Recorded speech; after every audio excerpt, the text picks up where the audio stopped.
και φίλοι, απευθυνόμαστε σε όλους εσάς, γνωρίζοντας τον πόθο σας να απαλλαγείτε από τα μνημόνια, τις άδικες πολιτικές, τις αντιλαϊκές κυβερνήσεις.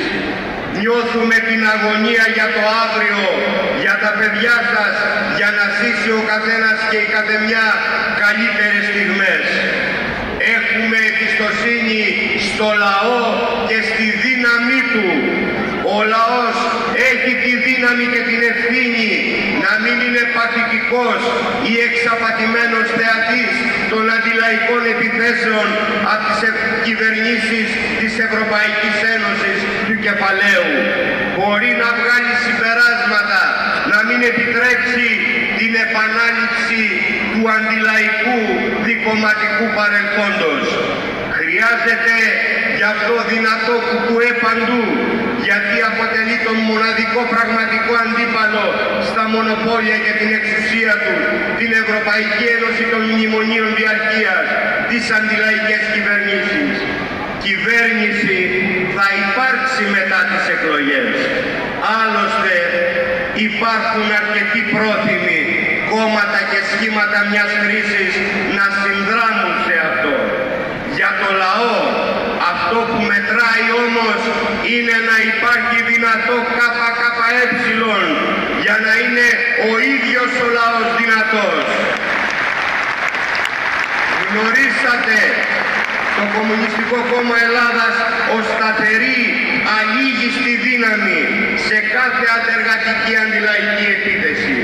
Γνωρίζετε τι έκανε το ΚΚΕ, ποια ήταν η σταθερή δύναμη εργατικής λαϊκής αντιπολίτευσης μέσα και έξω από τη Βουλή τα τελευταία 3 χρόνια από τις εκλογές του 2012. Όποια πέτρα κι αν σηκώσεις θα δεις την προσφορά και την επίδραση του αγώνα των κομμουνιστών. Γνωρίσατε όμως και ότι η εκλογική μείωση του ΚΚΕ τότε στοίχησε στη δυναμική, στη μαζικότητα του εργατικού λαϊκού κινήματος. Ξέρετε όμως επίσης ότι το ΚΚΕ παρόλα αυτά δεν το έβαλε κάτω.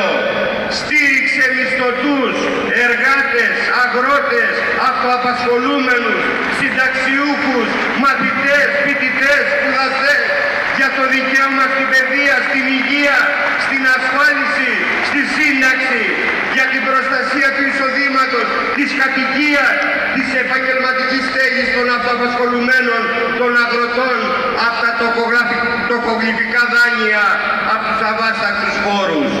Το ΚΚΕ ποτέ δεν είπε ψέματα στο λαό. Απευθυνόμαστε ιδιαίτερα σε εσάς που δικαιολογημένα σκέφτεστε ότι η κατάσταση δεν πάει άλλο, ότι πρέπει να φύγουν αυτοί.